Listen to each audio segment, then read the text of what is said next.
Sometimes in life, it's not about adding more. It's about subtracting.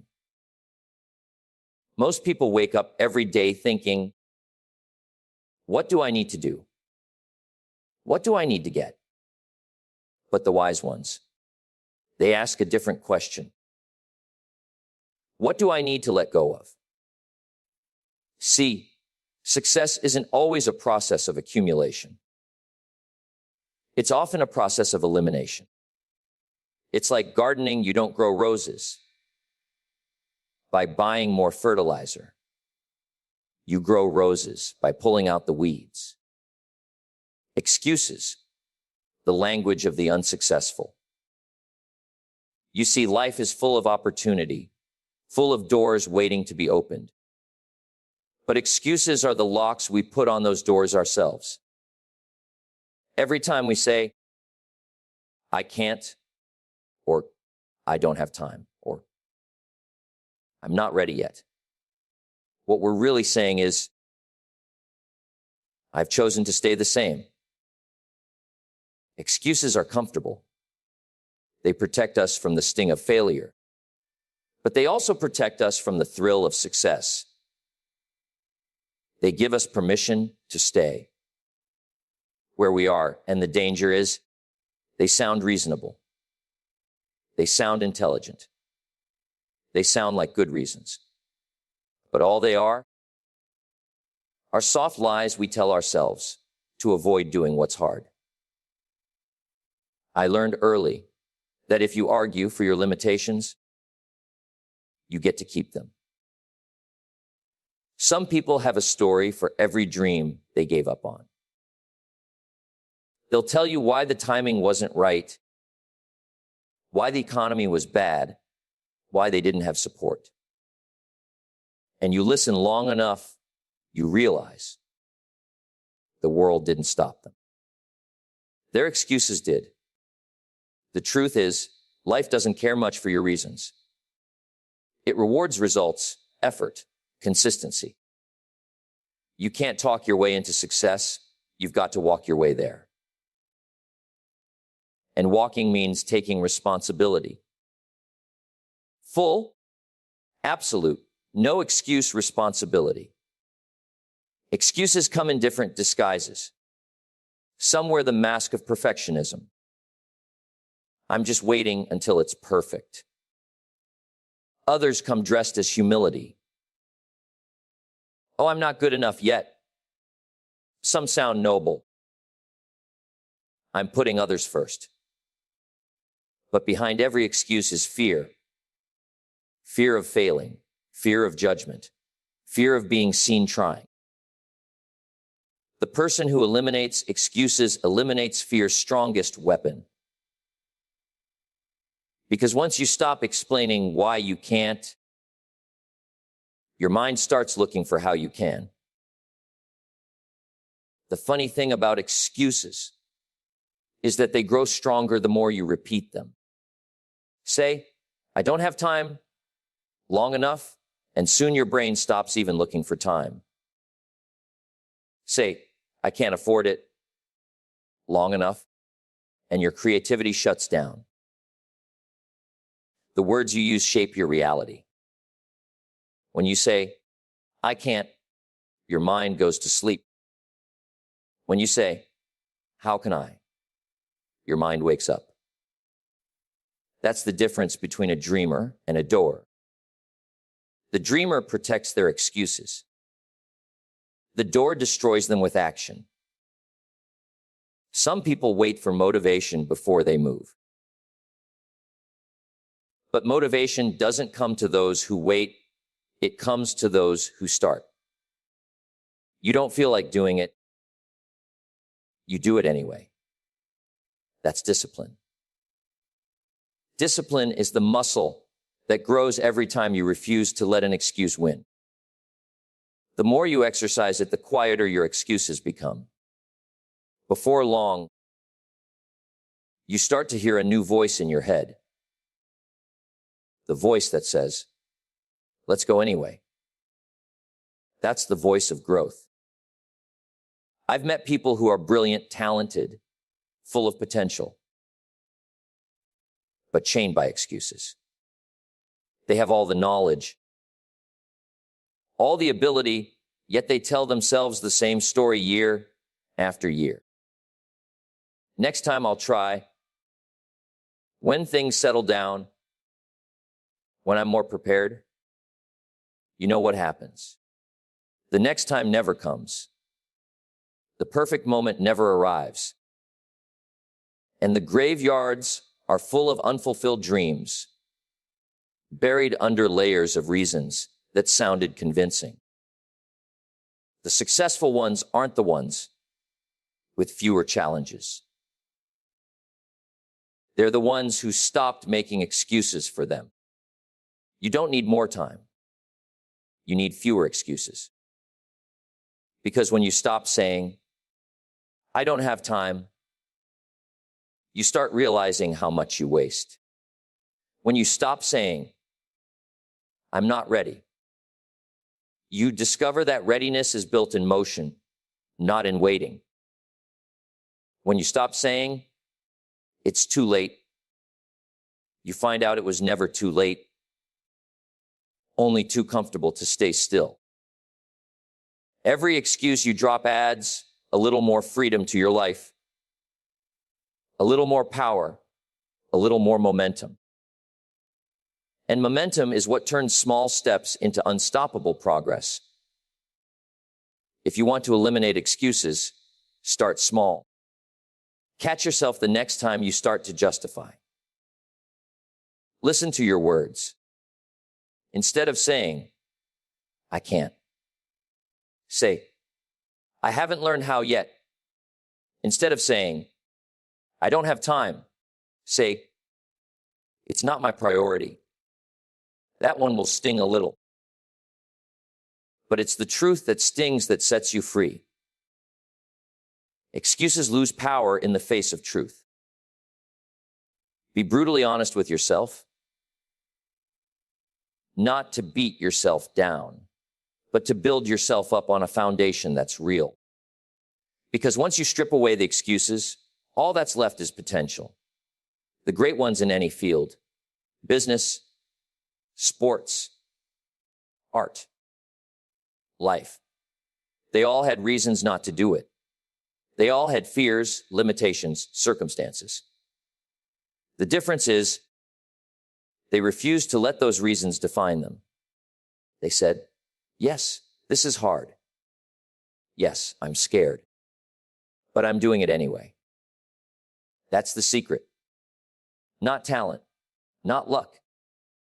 Just a quiet, relentless refusal to make excuses. Because when you stop giving yourself a way out, the only direction left is forward. And that's where growth lives. Toxic people. Some folks are anchors, not sails. You see, life is a journey, and along the way, you'll meet two kinds of people. Those who lift you higher, and those who keep pulling you back down. The difference is subtle at first, but over time, it becomes the difference between moving forward and standing still. Toxic people don't always look toxic. They can smile at you, laugh with you, even share your dreams. But they drain your energy, cloud your judgment, and make you doubt your worth. You walk away from them feeling smaller, not stronger. And sometimes it takes years to realize that the weight you've been carrying was never yours to begin with. We all have anchors in our lives, people who keep us tied to our past, our fears, or our old identity. They may not mean harm, but their mindset is stuck in limitation. They talk about problems more than possibilities, gossip more than they grow, criticize more than they create. And if you stay too close to them, their habits start to sound normal. You start to think small, talk small, dream small. You start adjusting your energy to fit their comfort zone. But remember this, you can't take flight if you're surrounded by people who prefer the ground. The hard truth is, you can't change a toxic person by loving them harder. You can't heal someone who doesn't want to grow. You can inspire, you can encourage, but you cannot carry them. Because while you're busy trying to fix them, they're busy draining you. The more you pour into the wrong people, the less you have left for the right ones. You've got to learn the art of selective association to know who deserves your time and who deserves your distance. Jim Rohn used to say, "You're the average of the 5 people you spend the most time with." Think about that. Who's shaping your average? If you spend your days with complainers, you'll start complaining. If you surround yourself with doubters, you'll start doubting. If you keep company with procrastinators, you'll start delaying your own destiny. But if you choose to be around dreamers, doers, thinkers, believers, people who talk about growth, ideas, and purpose, you'll rise with them. Your environment is stronger than your willpower. That's why you have to guard it like your life depends on it, because in many ways, it does. Some toxic people disguise their negativity as concern. They'll say, "I'm just being realistic," when what they mean is, "I'm afraid you'll go where I didn't." They'll remind you of your past mistakes, question your new ambitions, and plant seeds of doubt in your mind. And if you're not careful, you'll start watering those seeds until they grow into hesitation and fear. The moment you recognize that pattern, you've got to pull the weeds out. Distance doesn't mean hate. It means self-respect. You don't owe anyone unlimited access to your energy. Sometimes the most difficult toxic relationship is not with a stranger, but with someone close. A friend, a partner, a colleague, even family. That's what makes it complicated. You tell yourself, "But I can't just walk away." No, maybe you can't, but you can walk differently. You can create boundaries. You can limit emotional exposure. You can protect your peace without declaring war. Because protecting your peace isn't selfish. It's survival. You cannot pour from an empty cup, and toxic people will drain it dry if you let them. Pay attention to how you feel around people. Your body knows before your mind does. If you leave someone's presence feeling exhausted, anxious, or undervalued, that's not connection. That's consumption. Real connection energizes you. It makes you feel seen, heard, and inspired. You deserve to be around people who celebrate your growth, not question it. People who push you to rise higher, not guilt you for changing. Growth will always make someone uncomfortable. Let it. That's not your burden to carry. Some folks want company in their misery. They're not looking for advice. They're looking for agreement. The moment you start improving your habits, your mindset, your goals, they'll feel threatened. Not because you've done anything wrong, but because your progress highlights their stagnation. And so they'll pull you back to their level with subtle words little jabs, or emotional manipulation. Recognize it for what it is, an invitation back to the old you. You've got to decline that invitation gracefully, but firmly. Life gets lighter when you start choosing your circle consciously. Find the ones who clap for you when you win, who correct you when you slip, who challenge you when you settle. Keep the ones who add value to your spirit. And when you notice someone always bringing storms into your calm, don't wait for the weather to change.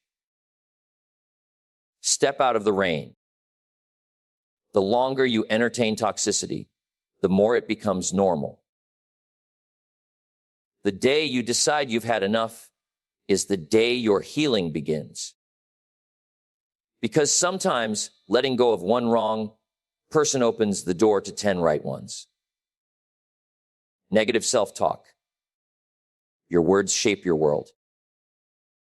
Every day, there's a conversation going on inside your mind. And it's the most powerful dialogue you'll ever have. It's not what others say about you that defines you. It's what you whisper to yourself when no one's listening. Most people don't realize how much damage they do with their own words. They speak defeat over their lives and then wonder why success never shows up. The mind is a garden, and your words are the seeds. If you keep planting doubt, you'll keep harvesting limitation. If you keep speaking fear, you'll keep living small. The way you talk to yourself determines the ceiling on your potential. You see, every belief starts as a sentence. I'm not good enough. I never be successful. I always mess things up. Those are not just harmless thoughts. They're instructions to your subconscious mind. The brain doesn't argue, it obeys. It takes whatever you say repeatedly and turns it into reality. That's why you've got to be careful what you say, even in your mind.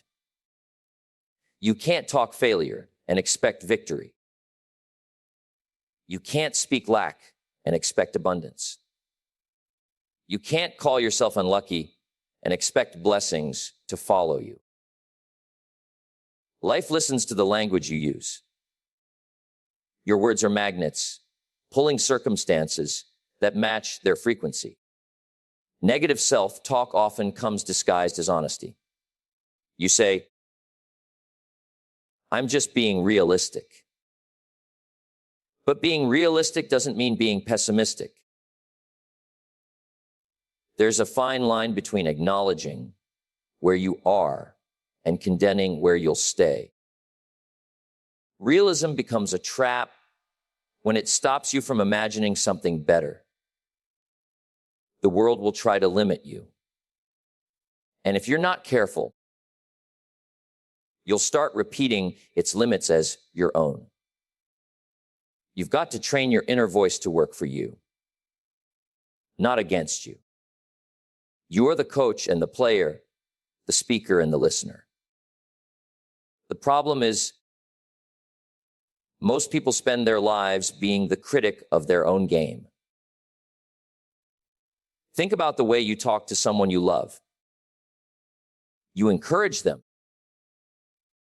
You lift them. You remind them of their strengths. But when it comes to yourself, you say things you would never say to anyone else. You call yourself lazy, stupid, worthless, unqualified. You replay your mistakes, magnify your flaws, and minimize your progress. That's not humility. That's sabotage. Real humility isn't denying your strengths. It's being honest about your weaknesses while still believing you can grow beyond them. Negative self-talk Talk shrinks your world until you start settling for less than you deserve. What you repeatedly say becomes what you unconsciously seek. If you keep saying, "Nothing ever works out for me," your mind will find ways to prove you right. It'll filter out opportunities and focus only on obstacles. That's how powerful language is. It builds the lens through which you see the world.